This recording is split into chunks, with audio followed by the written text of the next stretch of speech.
كتبدا القصة مع واحد الضابط سميتو جيك، من بعد ستارت صيفطو يخدم في لوس أنجلوس، واليوم هو أول نهار ليه في الخدمة. بدل الحوايج ودع مرتو وتحرك عند الشاف ديالو أنا نهار اللي عزو عاوتاني تا دبرو عليها ما فيهاش. ما جلس معاه بداو كيتناقشو فيما كيبغي يهضر معاه ولا كيسولو شي حاجة كيحشيه، وفي الاخر قال له يلا بطاط كحب ضرب يدو جيب وخلص الفطور وخرج. جيك ما عجبوش الحال ولكن ما عنده ما يدير، خلص الفطور وركب معاه في الطوموبيل وتحرك. قال ليه لوين بداية موفقة، المهم عندك هاد النهار هذا خاصك تثبت فيه راه ولا غادي نصيفطك للبيرو تكلف الوراق. بطبيعة الحال شي ضابط ما كيبغي يخدم هاد البيرو حيت مملة بزاف. تا اش كنت انا بلاصتو والله تنتخشى في البيرو حسن ليا ونزيدك تعنب. بقاو كيديو يجيبو في الهضره لوين كيسولو جيك كيجاوب. ملي عرفو مزوج وضرب على الخاتم ديال الزواج في يدو طلب منو يحيدو حيت الا عرفو المجرمين مزوج يقدروا يبداو يهددوه بعائلته. وهما مساكنين في المدينه اتصل واحد البركاك باللوين قال ليه براشي براس كيشري في السكر كلاصي. لوين سمعت شي واه فاطل عنده البزنس شافو ما هرب مع البراش عفطو بالطوموبيل، ولكن لوين ما غاديش يزقرب حيت هادي هي افضل فرصه باش انه يجرب بها تشيك. عشوف في داك اخويا نوقفوا عليهم نقز من الطوموبيل جبت ليه الزبا كامل اللي تحرك شي واحد فيهم ضرب الفقيره تمو. هادشي مباشره بركه الطوموبيل وقفها نقصوا جيك بلا اسلحه براكاهم بدا لوين كيخلع فيهم كيقول لهم بلي غادي يديهم للحبس كاعهم مزيان في الاخر. حيد لهم السكر كلاصي اللي عندهم وخلاهم مشاو. سولو جيك اش ما اعتقلوش قال له هادو براس سالتي مدرسه هنا جاي شي حاجه واه. هما مكملين التركيه ديالهم جبد لوين ديك البيضه اللي خدات البراش ضرب لنا واحد جوج نطرات وعطا لجيك.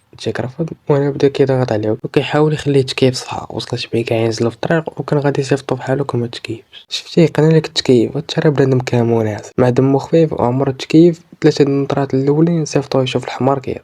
لوين كيضرب معاه هو كيسمع في ودن ديك شويه كتفكر بلا في الاخر ديال النهار خاصو يدير التيست ديال التعاطي. وانا براد ليه ما فرقع به حيت الا مشاو تعرفوا كيتعاطى غادي يجريو عليه. يسول لوين شنو المعمول دابا قال لي ما حدك معايا ما كاينش ولا الشغف انا نخليهم يجيو لك التيست. من بعد مده قصيره وصلوا للدار ديال روكر صاحب لوين غيكون جا عنده باش يعطيه الراي يجرو في روكر. مع سلم عليه وسولو لوين شنو درتي مع الروس اللي بغاو يصفيوها ليه. رد عليه بلي غيفرها معاهم مراقب الموضوع بالزربه وغيبان بلي غادي طرا شي حاجه ماشي هي هذيك وشنو طاري ولا الروس باغيين يصفيوها ليه. شي هو نعرف جيك كان طاير بداك الجوان ملي دخلوا عند روكر ضرب شي جغمات هنا صافي تقبلوا ورقه. لوين شافو بدا كيغيب سلم على روكر وخدا يضربوا البرد باش يتوكل. طلع في الطوموبيل حل ليه الشاجم اللي هدا وبدا كيدور به من هنا ومن ليه. واحد اللحظه جيك هو ساهي في الطوره جات عينيه في واحد الشمكه شادين وحده باغي يتكرف صالح. صاحبنا ما تردد حتى شي لحظه طلب من لوين باش يوقف الطوموبيل وجي مع وصل جا في الاول طيحون في الثاني شد الكاع سير يا وليدي. هو كيدخل الثاني ناض الاول بدا كيتخلي فهاد اللحظه لوين غيكون شاري واحد الكويره وكيتفرج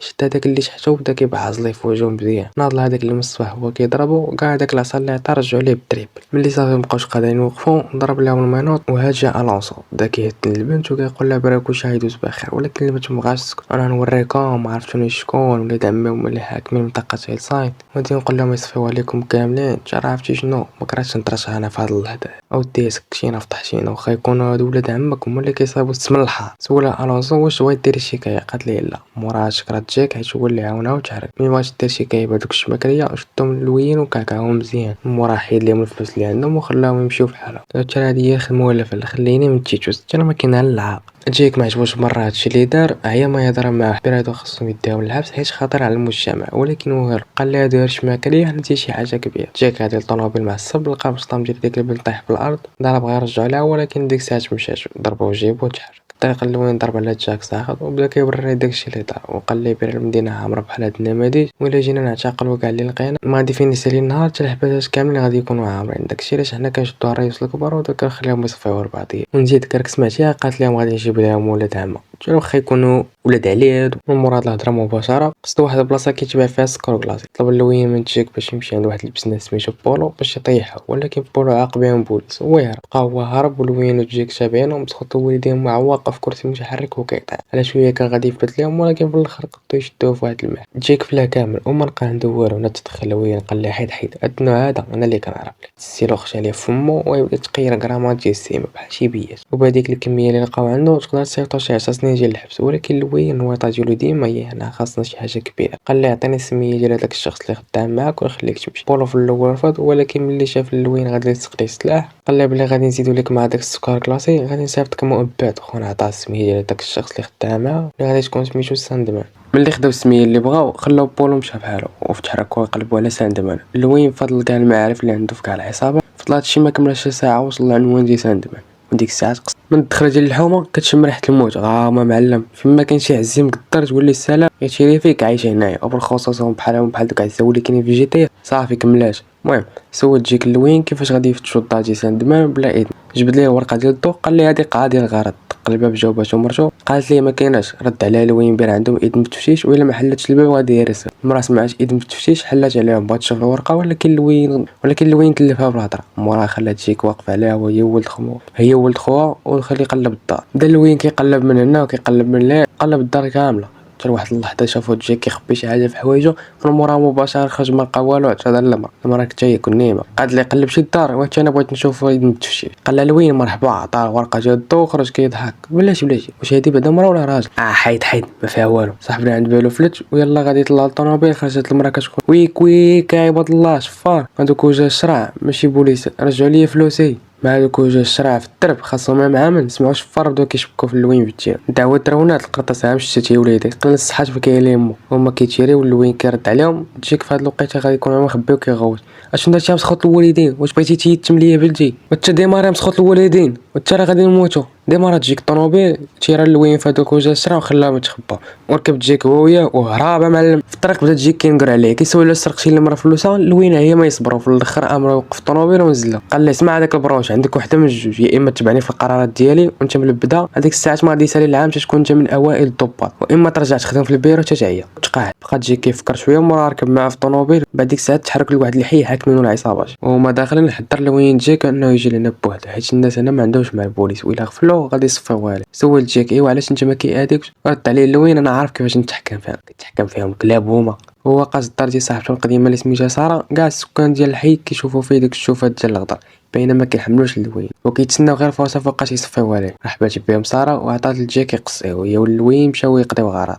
بقى جيك كاس كيتفرج مع ولد ساره كيضحك ويلعب معاه تداو الناس بجوج. من بعد مده قصيره فيق اللوين جيك وتفاجئ جيك وقال لاش هاد الصوره هادي او طوموبيل ما داش تقليها عادي. قال له اللوين برا الرؤساء بغاهم شي حاجه مهمه وخاصهم يتحركوا دابا. ودع اللوين ولدو وركبوا جيك وقصدوا واحد الريست في الباب. وصل اللوين اللي ما هضروش شي واحد ما يهدرش معاه ودخل عند الرؤساء. عرف اللوين جيك بهم ومورا صيفطوا للطبله الاخرى وجلس هو كيهضر معاهم. الرؤساء يكونوا استدعاو اللوين على قبل واحد المشكل كبير اللي عنده مع الروس. كاين منهم اللي يطلب منه يهرب وكاين اللي منهم طلبوا يفاريها معاهم وهما كيهضروا. اللوين توتر بزاف وغادي نعرفوا بلا بصح داير معاهم شي زبله كبير والا شدوه غادي يطحنوا. يسولوا الرئيس شنو الحل، واش عندك شي فكره باش تحل المشكل معاهم؟ رد عليه الحل ساهل هو نفاري معاهم بالفلوس. قال لي واحد منهم الروس غادي يطلبوا لك على الاقل شي $1,000,000 منين غادي تحضر عليهم. قال لي اللوين انت شوف لي غير اذن تفتيش ديال دار روغر وانا عليك. قالوا ليه مرحبا ما طلبش غير موجود. ملي خرجوا من تما مشى اللوين حط الفلوس اللي سرق من دار ساندمان في الطوموبيل ديال الرئيس وهز معاه جيك وتحركوا في الطريق. اللوين اتصل بالفريق ديالو قال لهم يدوزوا عند القضيه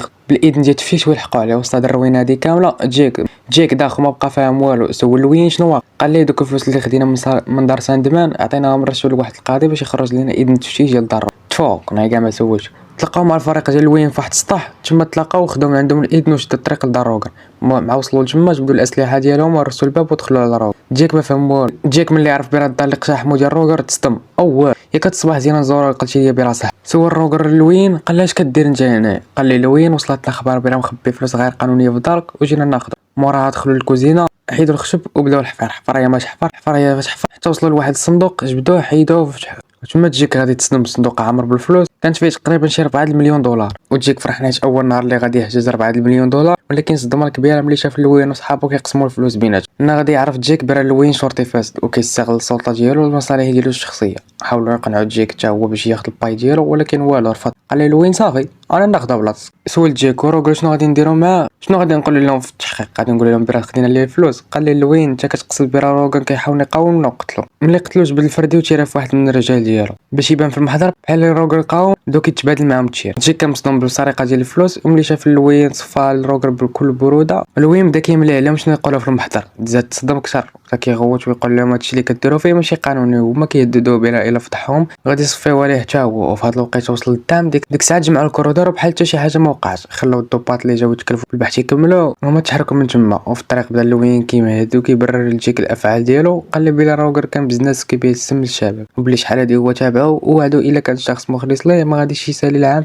حتى غادي يكون من افضل الضباط في القسم. جيك مرو من هاد الاغراءات بقى كيبان ليه هادشي جريمه ما خاصوش يدار. اللوين شاف ما غاديش يقنعو وداه معاه وقصدوا واحد الحي سميتو هيلساي. هاد الحي كان معروف بالعصابات والعصابه اللي حاكمه هي هيلساي. سولو جيك شنو كنديرو هنا؟ جبت شي كراط من الكفر وقال بلا جايبين شي مساعدات ديال العائلات ديال البركاكل اللي كيعاونونا، هما قاصدين طاجي واحد خونا سميتو اسماعيل. غادي يبان العصابات ديال الحي حاملينش اللوين، كون كاع لقاو كيفاش يديروا تيتهناو منه كون صفاو عليه شحال. دقوا الباب حل عليهم اسماعيل ودخلوا، تما لقاو الدنيا عامره بنات الليل، وشي وحده من العصابه مقصره الكارطه لداخل. حط له وين اسماعيل شي فلوس وهذوك الكراطن وطلب من جاك يبقى هنا يتسناه تيرجع. رحب اسماعيل وصحابو بجاك، عرضوا عليه يلعب معاهم كارطه. اجي كاع ما قلنا اليوم نويطه جديده ديالي، حتى واحد ما لقاها كيبغاها. نقولوا علاش لا، بقات جاك مقصر معاهم عمرك تبقى غادا مزيان، ولكن حتى شي واحد ما لقاها كيبغاها. تحت اللوين وبغات جاك يخرج يشوفو، ولكن اسماعيل وصحابو حبسوه. وشنو غادي كونطرا اللوين ملي يكون عارف بلي غادي يدير ليه العصافره البيضاء، خلصهم باش يصفيو عليه وتحرك في حاله. جاك عرف هادشي ضربو الضوء شي على اسماعيل بكروشي طيحو وحاول يهرب، ولكن هي باش دخل الحمام بحال خروجو. شي واحد من الرجال ديال اسماعيل بقى عليه الراس طيحو وبدا عليه اسماعيل بالكروشيات وبالركل. ملي صافي مابقاش قاد يوقف ضرب ليه المينوط وطيحو في البانيو ديال الدو، وغيبان بلي صافي هادي الاخر عليه. حتى راه كان يديرها في حوايج. حط ليه اسماعيل شوشكان في راسو وهما كيقلبوا ليه يجيو قبل ما يصفيو عليه. لقاو واحد منهم ديك البسطام ديال ديك البنت اللي كان عتقها في الصبا، وغيطلع اسماعيل وصحابو هما ولاد عم اللي قالت ليه غادي يجي غادي يصفيو عليهم. سولو جاك منين جاك هاد البسطام هذا، قال ليه الصباح لقيت واحد البنت كانوا باغيين يتعداو على مولاها، وفاش عاونها ومشات ما لقاش كاع كيفاش يدير تيرجعوا ليها. ناري ولا لقى كتكذب. اتصل الماي البنت عمتو وسول واش بصح بغاو شي وحدين بغاو يتعداو عليها وتدخل واحد البوليسي. قالت ليه اسماعيل بلي تاكد بلي جاك عتق ليه بنتو ما عطاش خاطر يقتلو باش يرد ليه الجميع. شكرا على داكشي اللي دار مع بنت عمو واعتذر ليه حيت كان غادي يصفي عليه وخلاه مشى في حالته. والله الا ولاد عليه طلعوا رجال. جاك خرج من تما حاقد على اللوين وقرب على ما غاديش يرجع للدار حتى ينتقم منه. واش هاد الطريق لدار صاحبته ويشوف واش كاين تما. بدا كيعاود كاع الاحداث اللي وقع على هاد النهار كامل، وغادي يستنتج بلي لوين كان مخطط لهاد الشيء كامل. من بعد ما صفى لواحد من المافيا الروسيه وهددوه بلا ما عطاهمش مليون دولار غادي يصفيوها. قرر يستغل جاك اللي ما عنده حتى شي خبره في الشرطه باش يدبر عليها. اول حاجه خلاه يتكيف سكر كلاصي، وهادشي باش في حالات ما دار معاها ولا يددو بها اللي غادي يقولها الماك. مرة مشى سرق الفلوس من الدار ديال ساندمان باش يخلص القاضي اللي غادي يخرج ليه الرخصه ديال التفتيش. وفي الاخر اقتحم الدار ديال صاحبو روغر ودار ليه الفلوس اللي كان حاطها تما باش يخلص الماك. من بعد مده قصيره وصل جاك ساخط للحي اللي فيه صاحب اللوي، ويبان بلي غادي يترول. هو قاص الدار وقفاتو العصابه سولوتو فين غادي، قال لهم جيت على قبل الونسو. ومعصب مع العصابه حتى هما كانوا ما كيحملوش. فاش حسوا بيه ساخط عليه في البلاصه خلاوه يدوز. جيك مع فايت جا لهاد الدار كان عارف بيت ولد الونسو فين جا. داز من اللور سير عليه باش ترجم بواحد الحجره صغيره، وملي طلع ليه طلب منه يفتح الباب. بروش عزيز عليه جا حيت داك النهار بقى كيلعب معاه. مشى كيطير حل ليه الباب. لوين كيدير الفلوس في واحد الصاك اللي غادي يدير الروس تدخل عليه. السلام عليكم. لوين تصدم حيت اخر حاجه كان كيتوقع يخرج من دار اسماعيل حي. بدا كيحاول يثبتو وقال لي درت لك اختبار ونجحتي فيه. اختبار تحرك لامك نطير لامك الشق فجره وانت ديك العوجه لبسي حوايجك وحيدي لي. هو ملاعب مع صالح في اللوين وجبد داك الشوط كام وبدا كيتيري فيه. قرطاس غير مشير يا وليدي، انت النهار كامل داير لي فيها شاف ما عرفتي شنو. انا اليوم نصفي على امك ياك انت وليتي كتهضر. طلع عليا بروش الاول داك باخ. بداو كيتبادلوا التير حتى لواحد اللحظه شاف اللوين بلي الوقت اللي دار مع الروس قرب. هو يتيري فيه وخلاه يتخبى وعلق من الشرجم وضرب جيك ضرب عليه لحق. جيك ضرب عليه ولحقو كيجريو بداك وغيبان بلي ما غاديش يتزاقل مع هاد الليله. لوين ما شافو تخبى مع وصل لعندو دار ليه ديك الرع. بدا كيدخل فيه في الكروشيات بالركل. جيك كيرد عليه ولكن عزي ولد الحرام كان صحيح ويدخل فيه بشي دقات مزيانين. جاب ليه راسو مع جوج دوخو خلاه مجبد تما وتحرك. لاح الفلوس في الطوموبيل طلع ديمارا ولكن يلا غادي تحرك ما عرفش منين خرج ليه جيك. بدا عليه بالكروشيات بالركل ودوخ حبو مزيان. جرو ليه حبره وحيد ليه الفلوس كامل اللي كان غادي يدير الروس. وسط هادشي كامل كيكونوا العصابه ديال الحي كاملين مجموعين وعاجبهم الحال هما كيتفرجوا في لوين كياكل العصا حيت شحال هادي هما مدوزه عليهم. بدا لوين كيطلب في جيك قال ليه عطيني فلوس حيت انا ما ديتهمش في الوقت المناسب غادي يقتلوني الروس. ولكن والو غادي يغفلوا جيك وهز ليه الفردي ديالو ويصيفط ليه قرطاس المسعوده. عوق حبو مزيان وخلى العصابه ديال الدرب مدورينه وتتحرك جيك بحال. وبقاو العصابه حابسين لوين مشى وديك الساعه تلقوه حيت عارفين الروس ما غاديش يزقلوه. هز لوين طوموبيلتو تبع جيك كيحاولوا يوقفوا قبل ما يوصل الفلوس للكوميساري، ولكن يلا غادي يقطع مسافه قصيره هما يدوروه الروس. قبل ما يقول حتى شي كلمه جبدوا الاسلحه ديالو خرجوه كامل. جرى العجاج نايض قتلوه.